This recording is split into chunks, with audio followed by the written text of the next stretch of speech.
అప్పుల బాధలు వెంటాడుతున్నాయా? అయితే 6 జేవిఆర్ వారి జాతిరత్నాలు ధరించండి. హలో అండి, అందరికీ నమస్కారం. నేను మీ కట్టా కార్తీక్. వైసీపీ అధినేత మాజీ ముఖ్యమంత్రి వైఎస్ జగన్మోహన్ రెడ్డి గారు సంక్రాంతి తర్వాత జనంలోకి రాబోతున్నారు అనేటువంటి విషయం తెలియవస్తోంది. సంక్రాంతి తర్వాత వెళదామా, లోకల్ బాడీ ఎన్నికలు అయిపోయాక వెళదామా అనేటువంటి ఆలోచన చేస్తున్నారు. కానీ మొత్తంగా వన్స్ జనంలోకి వచ్చిన తర్వాత ఒక 2 సంవత్సరాల పాటు పూర్తిగా జనంలోనే ఉండాలని ప్లాన్ చేసుకుంటున్నారు. ముందుగా బస్ యాత్ర చేపట్టబోతున్నారు. 175 నియోజకవర్గాన్ని చుట్టివేస్తూ బస్ యాత్ర చేపట్టబోతున్నారు జగన్మోహన్ రెడ్డి గారు. ఈ బస్ యాత్ర దాదాపు 6 నెలల పాటు ప్లాన్ చేసుకుంటా ఉన్నారు. బస్సు యాత్ర తర్వాత సుదీర్ఘమైనటువంటి పాదయాత్ర చేయబోతా ఉన్నారు. దాదాపు 4500 కిలోమీటర్ల వరకు పాదయాత్ర చేయొచ్చు అనేటువంటి సమాచారం మనకు తెలియ వస్తూ ఉంది. ఇప్పటి వరకు లోకేష్ గారు చేసిన పాదయాత్ర హైయెస్ట్. అంటే గతంలో చాలామంది పాదయాత్ర చేశారు. రాజశేఖర రెడ్డి గారు మొట్టమొదటిగా పాదయాత్ర చేయడం కానీ, తర్వాత చంద్రబాబు నాయుడు గారి పాదయాత్ర, తర్వాత జగన్మోహన్ రెడ్డి గారి పాదయాత్ర. జగన్మోహన్ రెడ్డి గారు గతంలో 3000కు పైగా కిలోమీటర్ల పాదయాత్ర చేశారు. దాన్ని రీచ్ చేస్తూ 3300 కిలోమీటర్లకు పైగా నారా లోకేష్ గారు పాదయాత్ర చేశారు యువగాలం పేరుతోటి. ఇప్పుడు ఒక భారీ పాదయాత్రకు జగన్మోహన్ రెడ్డి గారు సిద్ధం చేసుకుంటూ ఉన్నారు. దాదాపు ఒక 2 సంవత్సరాల పాటు ఆ పాదయాత్ర ఉండే అవకాశం ఉంది. ఒక 6 నెలల పాటు బస్ యాత్ర, సంవత్సరానికి పైగా పాదయాత్ర ఉండబోతూ ఉంది.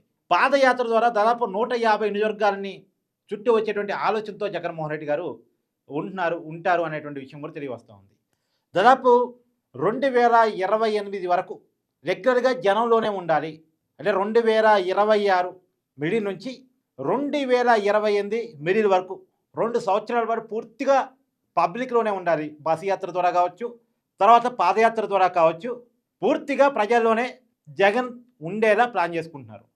అయితే ముందుగా బస్ యాత్ర ఏమో కార్యకర్తల కోసం, కార్యకర్తని సిద్ధం చేయడం కోసం, కార్యకర్తని యాక్టివ్ చేయడం కోసం.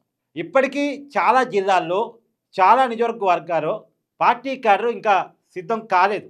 కాబట్టి వాళ్ళని సిద్ధం చేయడం, సమరానికి సిద్ధం చేసి తర్వాత పాదయాత్ర చేయడం జగన్మోహన్ రెడ్డి గారి ఉద్దేశం. కేవలం కార్యకర్తలతో ఇంటరాక్షన్ కోసం మాత్రమే బస్ యాత్ర ఉండబోతుంది. సామాన్య పబ్లిక్ కోసం పాదయాత్ర ఉండబోతోంది. 2029 ఎన్నికలు అనేది వైసీపీకి చాలా ఇంపార్టెంట్ పొలిటికల్గా. అంటే ఒక రకంగా ఆ పార్టీ ఉండటమా ఓడటమా 2029 ఎన్నికలతో తేలిపోయే అవకాశం ఉంటుంది. నేను చాలా వీడియోల్లో ఇప్పటికే చెప్పాను, వైసీపీ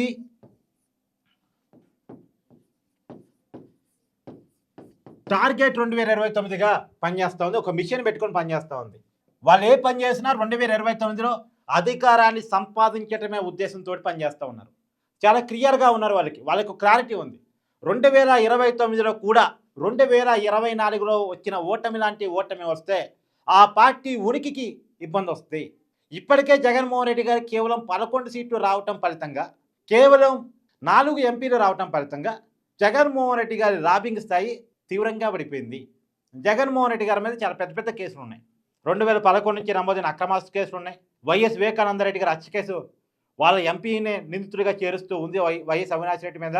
సో ఇప్పుడు లిక్కర్ స్కామ్లో మిథున్ రెడ్డి ఉన్నాడు వాళ్ళ ఎంపీ. జగన్మోహన్ రెడ్డి వరకు ఆ కేసులు ఉన్నాయి. కాబట్టి పాత కేసులు, కొత్త కేసులు 2029లో కూడా ఓడిపోతే ఆ కేసుల్లో జగన్మోహన్ రెడ్డి గారు ఇప్పటిదాకా నిందితుడిగా ఉన్నారు. ఖచ్చితంగా ఏదో ఒక కేసులో దోషిగా తేరే అవకాశం ఉంటుంది. వన్స్ జగన్మోహన్ రెడ్డి గారు దోషిగా తేరారు అంటే 2.5 years పైన శిక్ష పడేటువంటి అవకాశం ఉంటుంది. జగన్మోహన్ రెడ్డి గారి మీద ఉన్న కేసు చాలా పెద్దే కదా. 2.5 years పైన శిక్ష పడేటువంటి అవకాశం ఉంటుంది. వన్స్ 2.5 years పైన కనుక శిక్ష పడితే మన చట్టాల ప్రకారం జగన్మోహన్ రెడ్డి గారు ఎమ్మెల్యేగా అనర్హుడు అవుతాడు. పులివెందుల ఎమ్మెల్యేగా జగన్మోహన్ రెడ్డి గారు ఉన్నప్పటికీ కూడా ఎమ్మెల్యేగా ఆటోమేటిక్గా అనర్హుడు అవుతాడు. తర్వాత ఎన్నికల్లో పోటీ చేసి అర్హతని కోల్పోతాడు జైల్లో ఉన్నంతకాలం. జైలు నుంచి వచ్చిన తర్వాత కూడా 10 సంవత్సరాల పాటు ఎన్నికల్లో పోటీ చేసి అర్హతని కోల్పోతాడు. సో జగన్మోహన్ రెడ్డి గారికి పిక్చర్ క్లారిటీగా ఉంది, ఓడిపోతే జరిగే పరిణామాలు ఏంటి అన్న దాని మీద. కాబట్టి 2029లో గెలవటం మాత్రమే జగన్మోహన్ రెడ్డి గారికి ఉన్న దారి. తనను తను సేవ్ చేసుకోవాలంటే, తన లాబింగ్ కెపాసిటీని పెంచుకోవాలంటే తన చేతిలో అధికారం ఉండాలి. అధికారం ఉంటేనే తన చేతిలో ఉన్న తనకున్న కేసులను ఇంకోటో రక్షించుకోగలడు. వన్స్ జగన్మోహన్ రెడ్డి ఎన్నికల్లో అనర్హుడు అవుతే, ఎన్నికల్లో పోటీ చేసే అర్హతను కూడా కోల్పోతే, అది జగన్మోహన్ రెడ్డి గారి మీద ఆధారపడ్డ పార్టీ కాబట్టి ఆ నాయకుడు ప్రతిష్ట దెబ్బతింటే, ఆ నాయకుడు అనర్హుడు అవుతే ఆటోమేటిక్గా ఆ పార్టీ అనర్హత గురవుద్ది ప్రజల చేత. అంటే నాయకుడు బేస్ మీద ఉన్న పార్టీ కదా అది. కాబట్టి 2029లో ఓడిపోతే 2034లో ఏం జరిగింది అన్నది ఒక క్లారిటీ ఉంది జగన్మోహన్ రెడ్డి గారికి. ఇక వన్స్ 2029లో ఓడిపోతే జీవితకాలం అధికారానికి దూరమైనట్టే, ఇక పార్టీ రాజకీయంగా కిల్ అయినట్టే, ఆ క్లారిటీ జగన్మోహన్ రెడ్డి గారికి ఉంది. అందులో పవన్ కళ్యాణ్ గారు 15 సంవత్సరాలు మేము కలిసి ఉంటామని చెప్తున్నాడు. పవన్ కళ్యాణ్ గారు 15 సంవత్సరాలు మేము కలిసి ఉంటామన్నాడు.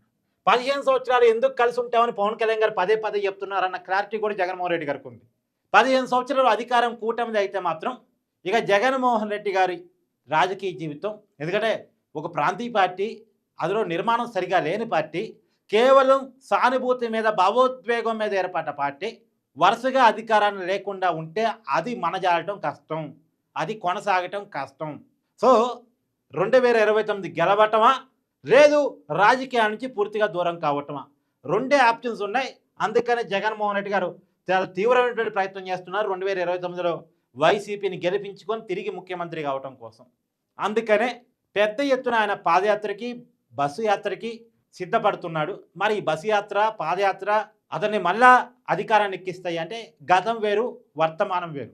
గతంలో ఆయన పాదయాత్ర చేశాడు అంటే రాజశేఖర రెడ్డి గారి కొడుకుగా పాదయాత్ర చేశాడు. రాజశేఖర రెడ్డి గారి మంచి పేరుంది కాబట్టి ఆ సానుభూతిని ఆ భావోద్వేగాన్ని పండించుకోగలిగాడు. గతంలో ఓదార్పు యాత్ర చేసినా పాదయాత్ర చేసినా ఆ రోజు వేరు. పాలకుడిగా ఇంకా జగన్మోహన్ రెడ్డి గారిని చూడలేదు. అప్పటికి ఒక ఛాన్స్ అంటే ఒక ఛాన్స్ ఇచ్చొద్దాం, రాజశేఖర రెడ్డి గారు బిడ్డ కదా అనుకున్నారు. కానీ పరిపాలన చూసిన తర్వాత కోపంతో 11 సీట్లు ఇచ్చారు. సో పరిపాలకుడిగా వైఫల్యం చెందిన తర్వాత చేసే పాదయాత్ర కానీ బస్ యాత్ర కానీ ఏం ఫలితాలు ఇస్తాయి అనేది చూడాలి. కూటమి ప్రభుత్వం మీద ఒకవేళ వ్యతిరేకత వస్తే తప్ప జగన్మోహన్ రెడ్డి గారికి సానుకూల వాతావరణం వచ్చే అవకాశం లేదు. అందుకని కూటమి ప్రభుత్వం మీద ఎట్టి పరిస్థితుల్లో ఏదో ఒక రకంగా వ్యతిరేకత పెంచాలి. అవసరమైతే జనసేన టీడీపీని విడదీయటానికి విపరీతమైన ప్రయత్నాలు చేయాలి. సామాజిక సమస్యలు సృష్టించాలి. కలిసి ఉన్న సామాజిక కులాలని విడదీసే ప్రయత్నం చేయాలి. ఒక టార్గెట్తో జగన్మోహన్ రెడ్డి గారు పనిచేస్తూ ఉన్నారు. మరి ఆ టార్గెట్ ఏ మేరకు ఆయన రీచ్ కాగలడు? ప్రజలు ఐక్యంగా ఉంటారా? ప్రజల్ని విడదీయగలడా? ఎందుకంటే బ్రిటిష్ పాలిటిక్స్ చెప్తా ఉంటాయి, ప్రజల్ని పాలించాలంటే ప్రజల్ని విడదీయాలి అని చెప్పేసి. Divide and rule policy, British policy. దాన్ని జగన్మోహన్ రెడ్డి గారు బలంగా నమ్ముకున్నారు. ఆ బ్రిటిష్ ఐడియాలజీ ఉన్న వ్యక్తి కాబట్టి ఆ బ్రిటిష్ ఐడియాలజీతో ఉన్నటువంటి జగన్మోహన్ రెడ్డి గారు దాన్ని బలంగా నమ్ముకున్నారు. మరి ప్రజలు ఐక్యంగానే ఉంటారా? విడిపోయి జగన్మోహన్ రెడ్డి గారు నెత్తి మీద పెట్టుకుంటారా 2029లో? మీ అభిప్రాయాన్ని కామెంట్ రూపంలో తెలియజేయండి. Thank you.